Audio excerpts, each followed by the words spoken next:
Good morning, all of you. So let's start with our daily analysis of the Hindu newspaper dated 7th of April. So on the first page, there are certain important news from our examination point of view. So one by one, let's start discussing those. So first news, on the extreme left-hand side, on first page of today's analysis, the news says, if governor withholds nod, it means bill is dead. सो यहाँ पे basically अगर हम देखें तो state में, सभी states की अगर मैं बात करता हूँ तो वहाँ पे गवर्नर्स रहते हैं, और जो हमारे यहाँ पे यूनियन टेरिटरीज है वहाँ पे लेफ्टिनेंट गवर्नर एलजी जिनको हम बोलते हैं. बट स्पेशली अगर आप अभी करंट गवर्नमेंट की बात करें, पिछली गवर्नमेंट की बात करें, तो हमने एक चीज़ हमेशा से देखी है कि जहाँ जहाँ पे भी अपोजिशन रूल्ड स्टेट्स होते हैं, मतलब जो सेंटर में सरकार है, जैसे करंटली सेंटर में बीजेपी है, और कुछ ऐसी सरकारें हमारे स्टेट्स में बहुत सारी, जैसे राजस्थान हो गया, छत्तीसगढ़ हो गया, झारखंड हो गया, केरला, तमिलनाडु, जहाँ जहाँ पे भी हमने देखा है कि अपोजिशन रूल्ड स्टेट्स है, वहाँ पे गवर्नर्स के बीच में और वहाँ की गवर्नमेंट या फिर चीफ मिनिस्टर के बीच में एक टसल रहता है. इसका बहुत सारे एग्जाम्पल हमने देखे. हमने रिसेंटली देखा था तेलंगाना का, जब तेलंगाना के जो चीफ मिनिस्टर है केसीआर चंद्रशेखर राव जी, उन्होंने कहीं ना कहीं सुप्रीम कोर्ट तक यहाँ पे उन्होंने एक अपील फाइल कर दी रिगार्डिंग की जो उनके द्वारा बिल पास किए जा रहे हैं वो गवर्नर उस पर असेंट नहीं दे रहे जो उनकी विधानसभा में बिल पास हो रहे. अब ऐसा ही कुछ यहाँ पे एक बहुत बड़ा स्टेटमेंट यहाँ पे, क्योंकि तमिलनाडु की भी यही स्थिति, यही चीज़ वेस्ट बंगाल के गवर्नर भी पहले करते, वेस्ट बंगाल के जो सीएम है ममता बनर्जी, ये भी समय समय पर इस मुद्दे को उठाते रहे. तो क्योंकि जो अल्टीमेटली अगर हम देखें कि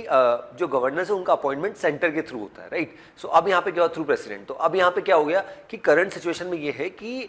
तमिलनाडु का यहाँ बताया गया, और तमिलनाडु में क्या हुआ है, if governor withholds not it means bill is dead. Withholds का मतलब हो गया कि मना कर देना. अब यहाँ पे बेसिकली बात ये आ रही है कि तमिलनाडु में जो सरकार है वो कोalition की गवर्नमेंट है, कांग्रेस और डीएमके पार्टी वो जो है वो लीड कर रहे हैं उसको, और डीएमके के जो लीडर है दैट इज एमके स्टालिन, वो वहाँ पे चीफ मिनिस्टर है उनका, और अभी जो करंट वहाँ पे गवर्नर है मिस्टर आर एन रवि, उनके बीच में टसल हमने काफ़ी बार देखा. और पिछले कुछ समय तो एक इतना बड़ा टसल था कि जो फर्स्ट स्पीच होती है किसी भी विधानसभा की या पार्लियामेंट की, जहाँ हमारी ऑनरेबल प्रेसिडेंट रहती है या स्टेट्स की होती है, तो वहाँ पे पहला जो सेशन होता है वो किसके द्वारा यहाँ पर स्पीच दी जाती है, वो गवर्नर के द्वारा. तो उन्होंने यहाँ से वॉकआउट ही कर दिया था, तो वो पूरी कॉन्ट्रोवर्सी यहाँ पर रही है. अब यहाँ पे क्या हुआ, जब आर एन रवि जी जब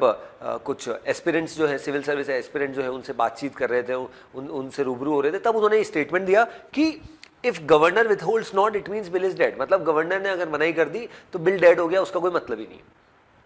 जैसे ये स्टेटमेंट यहाँ पर आया तो हमने देखा कि तमिलनाडु के चीफ मिनिस्टर का बोलना कि के द्वारा काफ़ी स्टेटमेंट आए कि बिल्कुल गलत है on the part of governor की, इस तरीके की भाषा, इस तरीके की शैली उनके द्वारा यूज़ की जा रही है. और इसी के साथ साथ इस चीज़ को भी क्रिटिसाइज किया गया कि आपके पास एक अथॉरिटी, क्योंकि देखिए एक what is the difference between a bill and an act. Bill अगर हम बात करें, स्टेट की बात करें या फिर केंद्र की बात करें, तो अगर केंद्र की बात करते हैं सेंटर की, तो लोकसभा और राज्यसभा में अगर कोई बिल पास हो जाता है तो तब तक वो बिल ही है. बट जैसे ही हमारी देश की ऑनरेबल प्रेसिडेंट श्रीमती द्रौपदी मुर्मू जी उस पर साइन कर देती है, उस पर असेंट दे देती है, तो वो क्या बन जाता है, एक्ट बन जाता है. यही चीज़ विधानसभाओं के साथ भी होती है, स्टेट्स के साथ भी होती है कि स्टेट की विधानसभा ने कोई बिल पास कर दिया, जैसे राइट टू हेल्थ बिल यहाँ पे रिसेंटली हमने देखा राजस्थान गवर्नमेंट ने पास कर दिया. तो अब अगर जैसे ही वहाँ के राजस्थान के जो गवर्नमेंट है कलराज मिश्र जी उस पर साइन कर देंगे, तो वो क्या बन जाएगा, एक्ट बन जाएगा, कानून बन जाएगा. तो अब यहाँ पे क्या होता है कि किसी भी स्टेट को कुछ कानून पास कराना है, कुछ कानून बनाना है अपने देश, अपने स्टेट में, तो उन्हें पहले तो अपनी स्टेट असेंबली में यहाँ पर पास कराना है और फिर गवर्नर के साइन. बट यहाँ पे अगर सरकार के बीच में और गवर्नर के बीच में इस तरीके का टसल रहेगा तो काफ़ी बार हमने देखा, इवन तमिलनाडु की गवर्नमेंट ने पहले भी इसके लिए बोला है कि हमारे बहुत सारे बिल ऐसे हैं जो हमने हमारी विधानसभा में पास कर दिए, बट जो ऑनरेबल गवर्नर है वो उसको यहाँ पे कहीं ना कहीं उस पर सहमति या साइन नहीं करे, इस वजह से वो कानून नहीं बन पा रहे, और इसकी वजह से लोगों को जो बेनिफिट वो बिल, वो जो कानून पहुँचा सकता है वो नहीं पहुँच पा रहे. तो अब यहाँ पे फिर से कॉन्ट्रोवर्सी बढ़ गई है, और जिस तरीके से यहाँ पर आर एन रवि जी का ये स्टेटमेंट आता है कि अगर किसी गवर्नर ने इस पर मना कर दिया किसी बिल पे, तो वो बिल ही खत्म हो गया. तो ये फिर से वापस से कंट्रोवर्सी आ गई. उसको काफ़ी क्रिटिसाइज यहाँ पे तमिलनाडु के काफ़ी सारे जो स्पोक्स पर्सन हैं डीएमके पार्टी के, कांग्रेस पार्टी के, उन्होंने काफ़ी क्रिटिसाइज किया कि एक गवर्नर ने जिस तरीके से स्टेटमेंट दिया वो अपने आप में गलत है, और अगर आप किसी स्टेट के बिल्स को इस तरीके से रोकेंगे, ये भी यहाँ पर तमिलनाडु की सरकार का मानना है, तो अल्टीमेटली वो अगर आपकी जो पावर है, अथॉरिटी, उसका आप गलत इस्तेमाल यहाँ पे कर रहे हैं. So this was about this news wherein if governor withholds not it means bill is dead. यहाँ पे जब वो बात कर रहे थे, रूबरू हो रहे थे कुछ सिविल सर्विसेज एस्पिरेंट से, तब उन्होंने यहाँ पर ये बात रखी. किसने, तमिलनाडु के governor mister R N Ravi ji ने. देन नेक्स्ट न्यूज पढ़ते हैं. Online platform must take down PIB flagged fake news. So यहाँ पे आज अगर हम देखें हमारे देश में, तो जिस तरीके से हमने डिजिटाइजेशन की तरफ बढ़े, इंटरनेट कनेक्टिविटी हो गई, इवन ग्रास रूट लेवल पे इंटरनेट यहाँ पे पहुँच रहा है, तो बहुत अच्छी चीज़ है। बट जब सब चीज़ों के पॉजिटिव्स है तो उसके साथ कुछ नेगेटिव्स भी आते हैं। नेगेटिव्स आते हैं कि सोशल मीडिया का जो यूसेज है वो बढ़ रहा है, और बढ़ते बढ़ते आज सिचुएशन इस तरीके की है कि सोशल मीडिया का यूसेज जिस तरीके से बढ़ा है, तो उसके साथ साथ जो इश्यूज है with respect to fake news वो भी बढ़ता जा रहा है कि काफ़ी बार यूज़र जो है फेक न्यूज़ फैला रहे हैं और वो बहुत ज़्यादा स्प्रेड हो रहा है। इससे हो सकता है कि लोगों में कम्युनल हार्मनी कहीं ना कहीं डिस्टॉर्ट हो, बहुत सारी चीज़ें उसके साथ साथ। तो इसलिए हमारी जो यूनियन मिनिस्ट्री है, ministry of information and technology, वो उस पर पूरा ध्यान रखे, electronics and IT information technology, वो पूरा उस पर ध्यान रख रखी है और पूरा चीज़ें कर रही है। बट अब यहाँ पे क्या हुआ है, रिसेंटली हमने देखा था जो गवर्नमेंट है काफ़ी सीरियस है रिगार्डिंग दिस कि किस तरीके से फेक न्यूज़ को कर्व कर सके और सिचुएशन को नॉर्मलाइज किया जा सके। सो ऐसे में हुआ क्या कि अभी पिछले 2-3 साल में देखें तो यूनियन मिनिस्ट्री ने यहाँ पर digital media ethics codes rules 2021 यहाँ पर लेके आए, उसमें बहुत सारे अमेंडमेंट्स किए जा रहे हैं, चेंजेस किए जा रहे हैं। अब यहाँ पे जो बात आ रही है दैट इज कि अगर कोई फेक न्यूज़ आपके प्लेटफॉर्म पे चल रही है, या फिर कह सकते हैं कोई न्यूज़ है जो किसका कोई संज्ञान नहीं है, या स्पेशली वो गवर्नमेंट के खिलाफ यहाँ पे बात हो रही है, तो PIB जो है प्रेस इन्फॉर्मेशन ब्यूरो, उनको यहाँ पर ये अधिकार दिया गया है। अगर PIB ने इस चीज़ को फ्लैग कर दिया कि गलत इन्फॉर्मेशन इसको हटाया जाए तो उसको हटाना पड़ेगा। इसके पहले क्या होता था कि सेक्शन 79 ऑफ IT एक्ट 2021 ये एम्पावर करता था कि कहीं ना कहीं एक इम्यूनिटी प्रोवाइड करता था for content put up by the users and they have to remove anti government post once PIB sends out alert. अब यहाँ पे इस चीज को शुरुआत करते हैं, इसको थोड़ा सा रीड करते हैं। That social media platforms and other intermediaries on the internet are now required to make sure that fake news articles about the union government deemed and declared as such by its PIB, क्योंकि PIB को यहाँ पे एक authority रखा है जो पूरा उसको कहीं ना कहीं मॉनिटर करेगा, are taken down from the platforms when they are alerted to such post. मतलब जैसे PIB ने अलर्ट जारी कर दिया कि ये जो न्यूज़ है फेक न्यूज़ है और इससे कहीं ना कहीं गवर्नमेंट की इमेज है इसको डिस्टॉर्ट किया जा रहा है, तो इसके बाद उस इमेज को, उस पर्टिकुलर कंटेंट को वहाँ से सोशल मीडिया जो इंटरमीडियरी है या यूजर है उसके द्वारा हटाया जाएगा। Then the changes were notified, और मैंने ऑलरेडी बताया कि जो IT रूल्स है हमारे यहाँ पे digital media ethics codes rule 2023 अभी जो नए अमेंडमेंट्स आए हैं उसमें यहाँ पर ये चेंजेस किए गए। सो this was about this news. But हाँ, एक चीज़ है कि जिस तरीके से इंटरनेट का यूसेज बढ़ा है, जैसे मैंने आपको बताया, तो उसके बाद गवर्नमेंट बहुत सीरियस है कि कैसे ना कैसे करके कि जितने भी, क्योंकि यही चीज़ हमने OTT प्लेटफॉर्म्स पे भी देखी कि OTT प्लेटफॉर्म्स पे बहुत कह सकते हैं ऑब्सनिटी, न्यूडिटी और लैंग्वेज जो है बहुत गलत लैंग्वेज काफ़ी सारी मूवीज़ में कंटेंट में यूज़ किया जा रहा है, तो कैसे उसको कर्व किया जाए। क्योंकि अगर जनरली हम मूवीज़ की बात करें तो ऑलरेडी हमारे यहाँ पे अथॉरिटीज़ है, बट OTT प्लेटफॉर्म्स के लिए या सोशल मीडिया को कर्व करने के लिए, या हमने काफ़ी बार देखा कि बहुत सारे डिजिटल मीडिया हाउसेस यहाँ पे ऑलरेडी चलने लग गए, तो उनका ना तो कोई लाइसेंस है, बस यूट्यूब पे वो यहाँ पर अपना काम कर रहे हैं, तो वो अपने आप में गलत हो जाता है। इस वजह से भी यहाँ पर सरकार बहुत सीरियस है कि कैसे ना कैसे करके कि जितना भी सोशल मीडिया पे फेक न्यूज़ यहाँ पर हो रही है उसको बहुत जल्द यहाँ पे कर्ब किया जा सके। Then next news,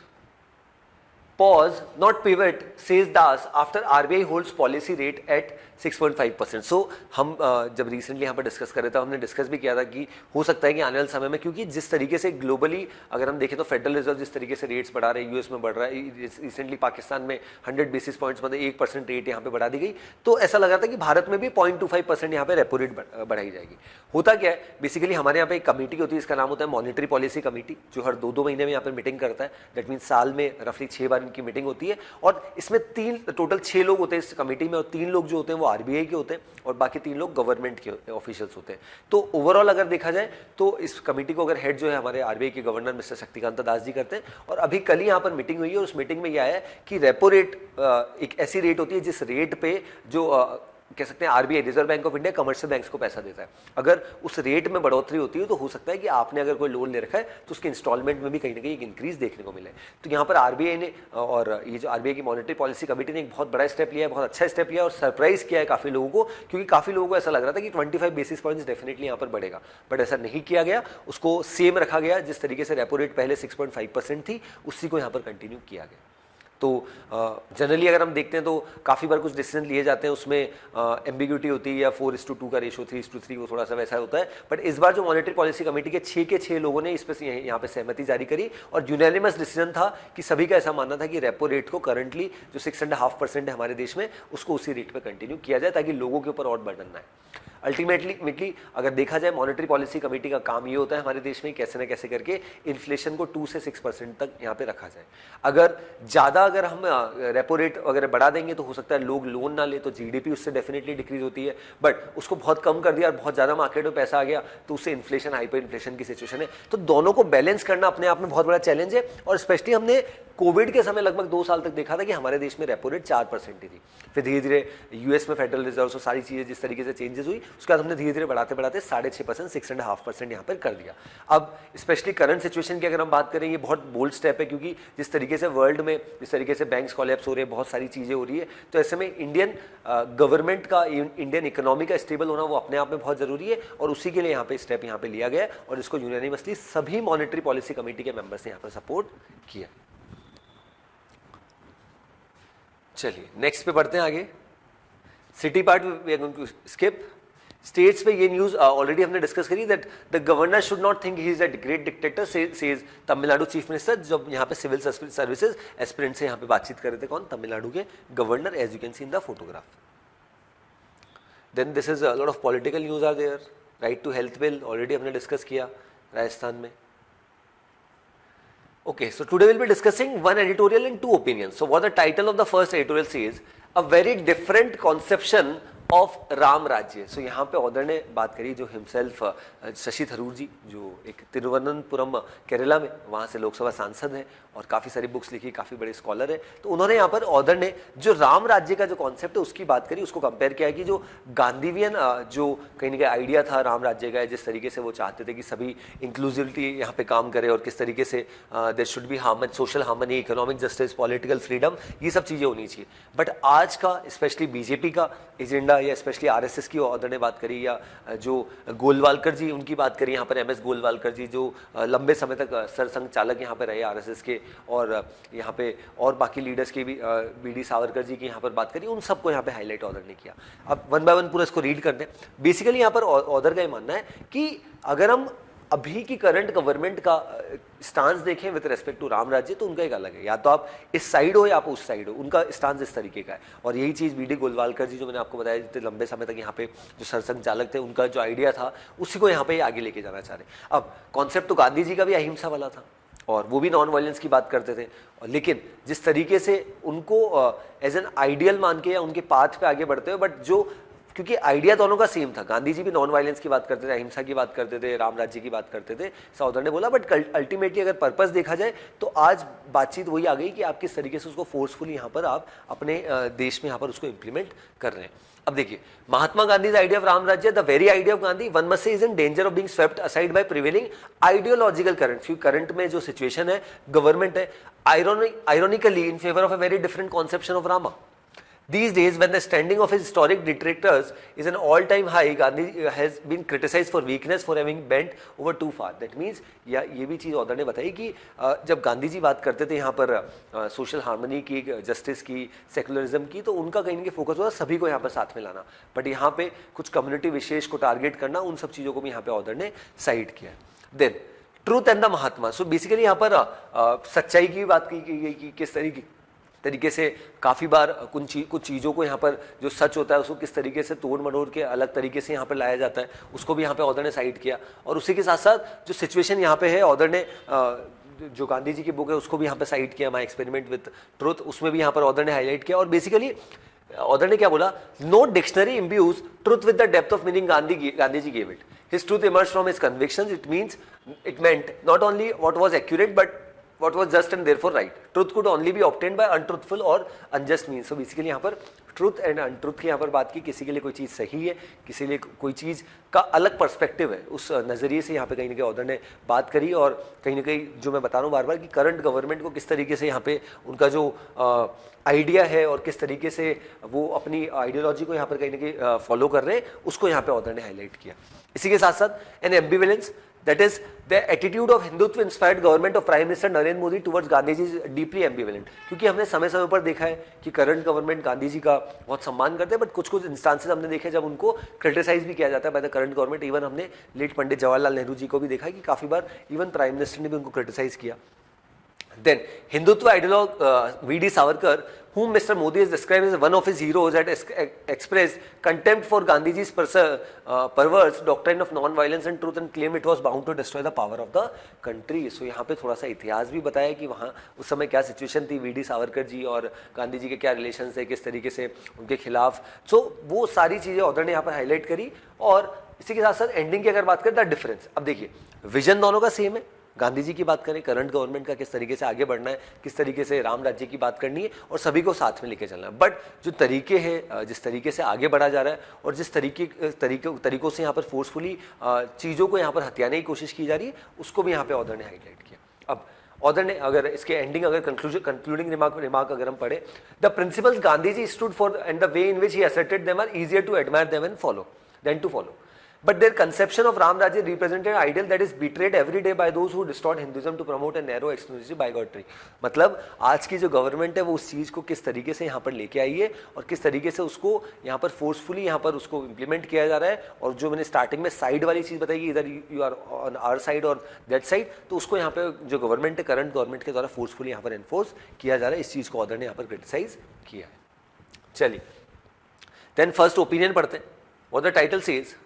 open justice, supreme court strikes a blow for both media freedom and fair procedure. So recently हमने देखा था एक न्यूज चैनल है मलयालम बेस्ड चैनल, सो उसको जिस तरीके से यहाँ पर करंट गवर्नमेंट ने उसके ऊपर बैन लगा दिया था, अब सरकार ने जो सुप्रीम कोर्ट ने उस पर इंटरवीन किया और सुप्रीम कोर्ट ने बोला कि विद इन 4 वीक्स इस न्यूज चैनल को फिर से रीइंस्टेट कर लेना चाहिए। सो यहाँ पे media one is the name of that Malayalam channel, और जैसे ही यहाँ पर हुआ तो इसमें जो पूरी जज बेंच में यहाँ पर बैठे थे ऑनरेबल डी.वाई. चंद्रचूड़ जी यहाँ पर थे, जस्टिस हिमा कोहली जी यहाँ पर थे, तो उन्होंने यहाँ पर एक इस चीज़ को क्लियर किया कि एक तो जो सील्ड एनवेलप वाला जो किस्सा है, बार बार हम समय समय पर देखते हैं कि कुछ सील्ड एनवेलप्स आते हैं वो सरकार के द्वारा प्रेजेंट किए जाते हैं, तो उसको बंद किया जाए। सेकेंड चीज़ कि ये जो Malayalam based TV news channel है मीडिया वन, इसको क्यों बंद किया गया? अगर कोई मीडिया चैनल आपके खिलाफ बोल रहा है, एंटी गवर्नमेंट बोल रहा है, गवर्नमेंट को क्रिटिसाइज कर रहा है, तो प्रेस का काम तो फ्रीडम है ना, उनको तो फ्री रखिए ताकि वो अपनी बात रख सके। लेकिन अगर वो आपके खिलाफ कुछ बोल रहे हैं, आपकी पॉलिसीज के खिलाफ बोल रहे हैं, तो आप अल्टीमेटली क्या कर रहे हैं, उनके ऊपर बैन ही लगा रहे हैं। तो इस वजह से ये ऑथर के अकॉर्डिंग ये बहुत वेलकमिंग स्टेप था by the honourable supreme court, जिस तरीके से सुप्रीम कोर्ट ने इसमें इंटरवीन किया और फिर से यहाँ पे ये जो मलयालम बेस्ड चैनल है मीडिया वन, इसको रीइंस्टेट यहाँ पे किया जाएगा। और इसको थोड़ा सा और रीड करते हैं। It could be ascertained if there is a proof that non disclosure is in the interest of national security and whether a reasonable person would come to the same influence from it. अब देखिए यहाँ पे BJP government का इसको ban करने का reason ये था कि उनका ऐसा मानना था कि कुछ ऐसे आउटफिट्स हैं जो हमारे देश के लिए ख़राब है और जिनको पहले ही बैन कर दिया गया है इन द 1990s। उन ये जो न्यूज़ चैनल है मीडिया वन, उनके साथ इनके तार जुड़े और वो कहीं ना कहीं अपना एक प्रोपेगेंडा यहाँ पर चला रहे हैं। इस वजह से यहाँ पर गवर्नमेंट के द्वारा डिसीजन लिया गया, बट अब फाइनली यहाँ पर सुप्रीम कोर्ट के द्वारा इसमें इंटरवीन किया गया और इस मामले को यहाँ पर सही ठहराया गया। That is next substance subtext, Bhutan's king India visit sought to enhance cooperation ally fears. अब यहाँ पे रिसेंटली हमने देखा था भूटान के जो 5th किंग है उनके यहाँ पर भारत विजिट हुई थी। उन्होंने हमारे honourable prime minister Shri Narendra Modi ji और हमारी ऑनरेबल प्रेसिडेंट श्रीमती द्रौपदी मुर्मू, उन सबसे मुलाकात करी। भूटान अगर हम देखें हमेशा से हमारा अच्छा रिलेशन रहे और जिस तरीके से भूटान में हमने डेवलपमेंटल प्रोजेक्ट्स चलाए, यहाँ पे काफ़ी सारे प्रोजेक्ट्स को यहाँ पर ऑथर ने हाईलाइट भी किया कि जैसे India is agree to support Bhutan's next development plans and extend additional stand by lines of credit, hydro power जो अपने आप में सबसे बड़ा यहाँ पे दोनों देशों के बीच में प्रोजेक्ट है यहाँ पर। Then Bhutanese request for expediting long delayed projects that is Sankosh and Punatsangchhu, इसको यहाँ पर रिवाइव करने की, वापस स्टार्ट करने की बात की गई। Revising upwards the tariff on Chukha the oldest project and buying power from Basochhu power project. तो ये जितने भी इंफ्रास्ट्रक्चर प्रोजेक्ट्स हैं इनमें कुछ डिले हो रहा है या इनमें पेंडेंसी जा रही है, उसको फिर से रीइंस्टेट किया जाए और उसको फिर जल्दी से यहाँ पर काम चलाया जाए। ऐसा यहाँ पे जो दोनों लीडर्स के बीच में यहाँ पर बातचीत हुई है। अब इसी के साथ साथ भूटान की अगर बात करें, भूटान की गवर्नमेंट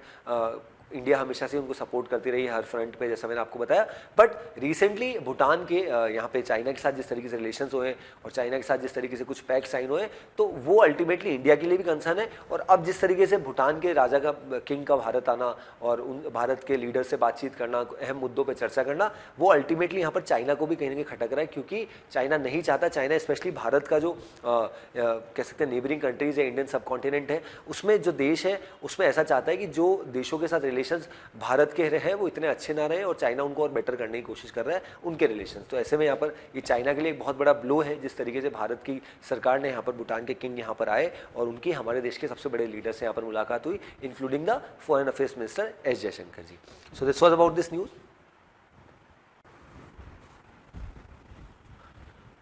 चलिए आगे बढ़ते हैं, नेक्स्ट एक्सप्लेन सेक्शन पे आते हैं, रिगार्डिंग ऑयल थोड़ा सा डिस्कस करते हैं. सो what the explain is why is Japan circumventing sanctions on Russian oil. So Russian oil की अगर बात करें तो जब से यहाँ पर रशिया यूक्रेन वॉर चला है एक बहुत बड़ा यहाँ पर गैप हुआ है रिगार्डिंग कि क्योंकि रशियन ऑयल पे बहुत सारे सैंक्शंस लगा दिए कि रशिया से कोई परचेज नहीं करेगा. हालांकि there certain countries including India, Japan, China वो परचेज कर रहे हैं वो अपनी डोमेस्टिक रिक्वायरमेंट को फुलफिल करने के लिए. और अभी रिसेंटली यूरोपियन कंट्रीज ने जिस तरीके से मना कर दिया कि हम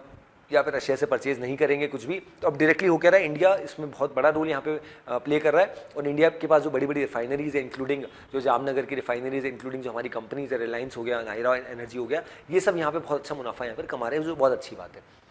अब इंडिया क्या कर रहा है और अधिक मात्रा में यहाँ पर रशियन ऑयल यहाँ पर बाय कर रहा है और उसको एक्सपोर्ट कर रहा है यूरोपियन कंट्रीज में. यहाँ पे जापान की बात क्यों है, देखिए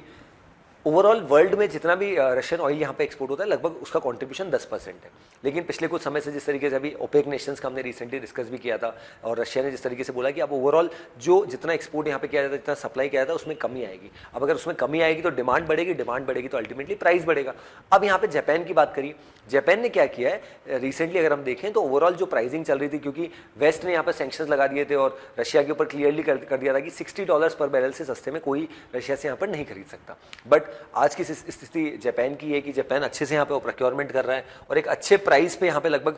$60 का जो कैपिंग है उसको नहीं, इवन $70 पर बैरल पे. हालांकि जापान की ओवरऑल जितनी डिमांड्स है वो काफ़ी कम है विद रिस्पेक्ट टू जितना यहाँ पे प्रोडक्शन यहाँ पे रशिया के द्वारा किया जाता है. बट यहाँ पे जापान की ओवरऑल सिचुएशन यहाँ पर बताई किस तरीके से उन्होंने अपनी डिपेंडेंसी यहाँ पर जो है रशिया के ऊपर भी कर रखी है और जो प्राइस कैपिंग है $60 की उससे ज़्यादा ही यहाँ पर. और अगर ज़्यादा पेमेंट भी करेंगे तो उससे अल्टीमेटली ऐसा हो सकता है कि आप ये जो पूरी वॉर चल रही है उसमें कहीं ना कहीं फंड दे रहे हैं क्योंकि वो भी एक क्लियर सिग्नल है, और कम में कर रहे हैं तो कहीं ना कहीं आप रशिया को मदद करें. तो दोनों ही सिचुएशन वैसी है. इसी वजह से यहाँ पे वेस्ट ने यहाँ पर सैंक्शंस लगा दिए थे. बट आज की सिचुएशन ये है कि there are lot of countries including India and other countries as well including China, Japan, all these countries are purchasing this Russian made oil. और इसी वजह से कहीं ना कहीं these western countries are of the opinion that these countries, a lot of countries are there in India who are supporting, और समय समय पे हमने देखा there are a lot of countries who are criticizing this move of the Indian government or other governments who are procuring oil from Russia. So उनको यहाँ पर criticize किया जा रहा है क्यों यहाँ पर खरीद रहे हैं, उनकी डोमेस्टिक रिक्वायरमेंट है और उसके साथ साथ जो प्राइस कैपिंग यहाँ पर है $60 उससे ओवर एंड अबाउ यहाँ पर खरीदा जा रहा है. और अब इंडिया भी यहाँ पे और प्रोक्योरमेंट यहाँ पे कर रहा है. चलिए आगे बढ़ते हैं. Then next news, government amends rules regulating online real money giving. पिछले कुछ समय से अगर हम देखें कि आप सोशल मीडिया चला लीजिए या इवन कुछ भी आप क्रिकेट मैचेस देख लीजिए, कहाँ पे भी देखिए एक बहुत ज़्यादा चीज़ बढ़ चुकी है, दैट इज़ ऑनलाइन गेमिंग. और ऑनलाइन गेमिंग अब इस तरीके की सिचुएशन हो रखी है जहाँ पे एक्चुअल मनी इन्वॉल्व हो चुका है. तो ऐसे में यहाँ पर और काफ़ी सारे प्लेटफॉर्म्स ऐसे जो बहुत कह सकते हैं मुखरता से बहुत वोकली यहाँ पर बहुत सारे एडवर्टीजमेंट्स कर रहे हैं इन सब कंपनीज के. तो उनको रोकने के लिए, उनको कर्व करने के लिए, जो जैसे हमने फर्स्ट पेज पे डिस्कस किया था कि आईटी मिनिस्ट्री काफ़ी काम कर रही है और वैसे ही यहाँ पे आईटी मिनिस्ट्री के द्वारा कुछ अमेंडमेंट लाए गए. क्या अमेंडमेंट्स इसको रीड करते हैं, that is the ministry of electronics and IT release an amendment to the IT rules 2021. क्या अमेंडमेंट्स है, to regulate online real money games. क्योंकि आज के समय में ऐसा है कि काफ़ी सारे बच्चे कुछ अलग अलग प्लेटफॉर्म से जाते हैं, कुछ ऐप्स इंस्टॉल करते हैं, वो गेम्स खेलते हैं, ऑनलाइन गेम्स खेलते हैं, बट उसमें जब पैसा इन्वॉल्व हो जाता है तो अपने आप में बहुत बड़ी समस्या है, उसको कर्व करना बहुत जरूरी है. अब इसी के साथ साथ हुआ क्या है, where users have to risk money to play while the ministry of information broadcasting issues a fresh advisory warning media entities, platforms and online intermediaries against airing advertisements. अब यहाँ पे ऑन वन साइड वो games में पैसा involve है और दूसरी side जो यहाँ पे प्लेटफॉर्म्स प्रोवाइड कर रहे हैं, एडवर्टीजमेंट्स आ रहे हैं, वहाँ पे बहुत अधिक मात्रा में इस तरीके के प्लेटफॉर्म्स के एड्स हो रहे हैं. तो इसी वजह से इसको रोकना, इसको कर्व करना, that is the need of the hour. इस वजह से यहाँ पे सरकार बहुत सीरियस है कि कैसे ना करके ये जो चीज़ें चल रही है हमारे देश में इनको रोका जाए. अदरवाइज जो हमारे यहाँ का देश का जो युवा है, यूथ है, वो बहुत ज़्यादा यहाँ पे ऑनलाइन गेमिंग या ऑनलाइन गैम्बलिंग में यहाँ पर आ जाए. क्योंकि अल्टीमेटली इसमें वर्चुअल मनी इन्वॉल्व नहीं, इसमें एक्चुअल मनी इन्वॉल्व है. तो वो अपने आप में एक अपनी बहुत बड़ी समस्या है. इसी को देखते हुए जो हमारी मिनिस्ट्री ऑफ इंफॉर्मेशन ब्रॉडकास्टिंग है उन्होंने इसका संज्ञान लिया और उन्होंने जो हमारे यहाँ के मिनिस्टर है, मिनिस्ट्री ऑफ आईटी के स्टेट मिनिस्टर जो है राजीव चंद्रशेखर जी, वो पूरा इसको मिनिस्ट्री ऑफ ये जो रिसेंटली आईटी रूल्स है और उसको पूरा यहाँ पर मॉनिटर कर रहे हैं कि किस तरीके से इसको बहुत अच्छे से हमारे देश में इंप्लीमेंट कर सके, ताकि इससे रिलेटेड जो इशूज़ है, इम्पैक्ट्स है, उसको जल्द से जल्द रोका जा सके। क्योंकि ऑनलाइन गेमिंग अपने आप में बहुत बड़ी समस्या है, और जब उसको कुछ प्लेटफॉर्म्स अगर और प्रमोट कर रहे हैं और एडवर्टीजमेंट्स के थ्रू, तो उससे और लोग इसके प्रति और ज़्यादा अवेयर होते हैं, और ज़्यादा यहाँ पे जो नंबर ऑफ यूजर्स हैं वो और बढ़ सकते हैं। तो उसको रोकने के लिए यहाँ पे ये चेंज लाया गया है। Then next news, 1 second. Ministry of Home Affairs recommends CBI probe against Oxfam India for FCRA regulations violations. So basically यहाँ पर Oxfam India की बात करी, जो एक NGO है और जो बेसिकली यहाँ पर खाना वगैरह प्रोवाइड करता है यहाँ पे, वो उसका पर्पज है। बट FCRA मतलब फॉरेन कॉन्ट्रीब्यूशन रेगुलेशन एक्ट, किसी भी NGO को अगर भारत में काम करना है तो उसको FCRA, और अगर कोई फंडिंग अगर फॉरेन से ले रहा है, बाहर से पैसा उनको मिल रहा है, रेमिटेंस मिल रहा है, तो फॉरेन कॉन्ट्रीब्यूशन रेगुलेशन एक्ट के अंतर्गत उनको काम करना पड़ेगा। पिछले कुछ समय से कॉन्ट्रोवर्सी इसलिए आई क्योंकि इसमें जो पूरा मंत्रालय है, मिनिस्ट्री ऑफ होम अफेयर्स यहाँ पे आती है, और उन्होंने कुछ एनजीओस का जो लाइसेंस है उसको रिन्यू नहीं किया, इंक्लूडिंग मदर टेरेसा का फाउंडेशन था, उसको भी रिन्यू नहीं किया था। उसके बाद बहुत कंट्रोवर्सी हुई। तो आज की स्थिति ये है कि ऐसे बहुत सारे ऑर्गेनाइजेशन हैं, इंक्लूडिंग ऑक्सफैम इंडिया, इनके ऊपर एलिगेशंस है कि इनका जो सोल पर्पस है या जिस पर्पस के लिए एनजीओ बने वो काम तो ये नहीं कर रहे, रादर दूसरे काम में इन्वॉल्व है। दूसरे काम की अगर मैं बात करूँ, स्पेशली कन्वर्जन एक बहुत बड़ा मुद्दा है कि जबरदस्ती यहाँ पर जबरन या कन्वर्जन यहाँ पे किया जाता है, तो वो अपने आप में गलत है। प्लस और कह सकते हैं कि कुछ ऑर्गेनाइजेशन ऐसे हैं जो टेररिस्ट आउटफिट्स वाले ये काम करते हैं। तो इस वजह से भी मिनिस्ट्री ऑफ होम अफेयर्स बहुत क्लियर था, और अब यहाँ पे ऑक्सफैम इंडिया उसकी पूरी रिपोर्ट्स, बैलेंस शीट यहाँ पे देखी जाएगी क्या सिचुएशन है, और एक्चुअल में इनके पास जो पैसा आ रहा है उसको किस तरीके से इनके द्वारा यूटिलाइज किया जा रहा है, इसको देखा जाएगा। तो मिनिस्ट्री ऑफ होम अफेयर्स बहुत क्लियर है इसके लिए, और सीबीआई का यहाँ पे पूरा इन्वेस्टिगेशन भी होगा अगेंस्ट ऑक्सफैम इंडिया। और बीच में हमने देखा था बहुत सारे ऐसे एनजीओ है हमारे देश में जिनका जो रेगुलेटरी लाइसेंस है उसको रिवोक भी कर दिया था, और उसको यहाँ पे वापस से रिन्यू नहीं किया गया था by the union ministry of home affairs. Then next news, government note for space policy, private players set to gain. So यहाँ पे एक स्पेस सेक्टर एक ऐसा सेक्टर है, डिफेंस सेक्टर की बात करो, certain sector which are reserve exclusively for the government, but अब यहाँ पे स्पेस सेक्टर में भी जैसे हमने पहले देखा था, एक इन स्पेस करके ऑर्गेनाइजेशन है जहाँ पे सारे प्राइवेट प्लेयर्स को यहाँ पे साथ में लाया जा रहा है। हमने देखा था उसका हेडक्वार्टर भी यहाँ पर अहमदाबाद में बनाया गया, गुजरात में। तो अब यहाँ पे क्या हुआ है कि प्राइवेट सेक्टर, जो हमारे यूनियन मिनिस्टर है, स्पोर्ट्स मिनिस्टर आईबी के मिनिस्टर अनुराग सिंह ठाकुर जी, और यूनियन स्पेस मिनिस्टर जो जितेंद्र सिंह जी, उन्होंने यहाँ पर कहीं ना कहीं अपनी बात रखी कि अब कहीं ना कहीं प्राइवेट प्लेयर्स को भी स्पेस सेक्टर में यहाँ पर आने का मौका दिया जाएगा। क्योंकि स्पेस सेक्टर की बात करें, जिस तरीके से अगर हम यूएस की बात करते हैं तो एलन मस्क जी की जो company space x, virgin Atlantica, बहुत सारी चीज़ें जो ऑलरेडी वो यहाँ पे कर रहे हैं। तो ऐसे में प्राइवेट प्लेयर्स भी अगर और अच्छे से यहाँ पे इन्वॉल्व होंगे तो भारत का स्पेस सेक्टर में जो ओवरऑल काम है या योगदान है उसको और एक बहुत अच्छा पुश यहाँ पे मिलेगा। तो इसी को देखते हुए यहाँ पे जो प्राइवेट प्लेयर्स है उनको डेफिनेटली आगे बढ़ाने के लिए स्टेप यहाँ पे लिया गया बाय द यूनियन गवर्नमेंट।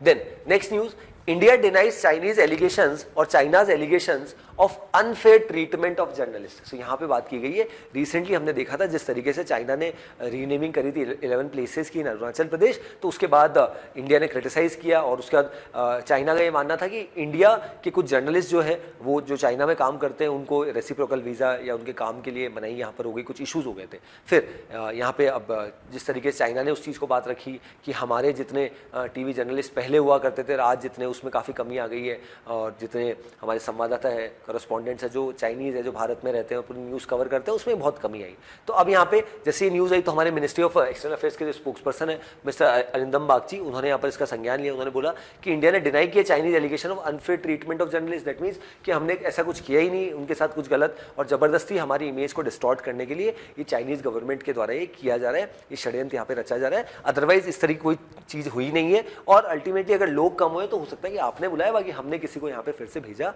नहीं है, ऐसा हमारी मिनिस्ट्री ने यहाँ पर क्लियरली स्टेट किया है। ओके, चलिए now will move to the world section. First news on the world section, Macron tells China's Xi Jinping to reason with Russia for peace in Ukraine. So यहाँ पे France के जो newly elected president है, recently यहाँ पे elections हुए थे, हमने देखा था इमैनुअल मैक्रोन फिर से प्रेसिडेंट बन गया है। तो उनकी जो उनके बीजिंग के चाइना के जो काउंटर पार्ट है शी जिनपिंग, उनसे मुलाकात हुई, काफ़ी सारे मुद्दों पर चर्चा हुई, और स्पेशली सबसे बड़ा जो मुद्दा रहा दैट इज़ कि जो रशिया यूक्रेन वॉर है इसको रोका जाए। ऐसे में इमैनुअल मैक्रोन ने यहाँ पर बोला है कि चाइनीज़ प्रेसिडेंट शी जिनपिंग यहाँ पे एक बहुत बड़ा रोल प्ले कर सकते हैं इन टर्म्स ऑफ इंटरलॉक्यूटर या फिर एक मीडिएटर का काम कर सकते हैं, ताकि ये जो इशूज़ चल रहे हैं इन देशों के बीच में, रशिया यूक्रेन वॉर को लगभग साल भर से ज़्यादा हो चुका है और वेस्टर्न कंट्रीज़ का अपना एक स्टांस है, यूएस का एक स्टांस है, रशिया अलॉन्ग विद चाइना इनका एक अलग स्टांस है। तो ऐसे में एक बहुत अच्छा मीडिएटर यहाँ पे चाइना बन सकता है और इस इशू को जो ग्लोबली यहाँ पर चल रहा है इसको जल्द से जल्द यहाँ पे रोका जा सकता है बाय द चाइनीज गवर्नमेंट, ऐसा यहाँ पे इमैनुअल मैक्रोन का यहाँ पर मानना है। Then next news,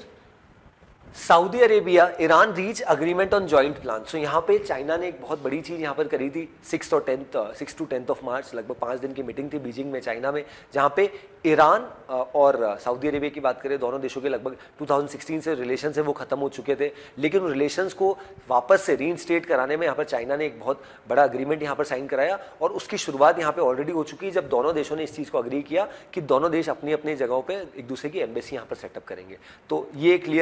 clearly signal है कि चाइना कहीं ना कहीं अपना ये जो स्टेप है या ये जो डील है उसको यहाँ पर करवाने में बहुत सक्षम रहा है और इससे कहीं ना कहीं यूएस के लिए भी एक मैसेज है कि चाइना अब एक ग्लोबली एक बहुत बड़ी पावर बन चुका है जो कहीं ना कहीं बड़े जो इंटरनेशनल मुद्दे हैं उनको यहाँ पर रिजॉल्व भी यहाँ पर कर रहा है। और ऐसे में यूएस की तरफ से कोई स्टेटमेंट क्लियरली नहीं आया, यूएस ने बस इसको कहीं ना कहीं एक अच्छी चीज़ बताई कि अच्छा है यहाँ पे इन देशों के बीच में जो रिलेशन है वो फिर से रीइंस्टेट हो रहे हैं। और इसी की जानकारी जो ईरान के जो फॉरेन मिनिस्टर है उन्होंने भी इसकी जानकारी दी कि जो रिलेशन है उनको रीइंस्टेट किया जा रहा है और जो अग्रीमेंट है उस पर बातचीत यहाँ पे हो रही है और जॉइंट प्लान बन रहा है, प्लान ऑफ एक्शन, किस तरीके से ईरान और सऊदी अरेबिया के रिलेशंस को फिर से यहाँ पे रिवाइव किया जा सके। So this was about today's newspaper analysis wherein we had discussed a lot of news about Ministry of Information Broadcasting, जहाँ पे IT रूल्स की हमने बात करी, उसी के साथ साथ repo rate, reverse repo rate, इसको भी थोड़ा सा पढ़ा कि एमपीसी क्या होती है और उसके अलावा जो तमिलनाडु के गवर्नर का जो इशू चल रहा है उसको हमने पढ़ने की यहाँ पर कोशिश करी। So herein I conclude with today's session. I hope the session was insightful. That's all from my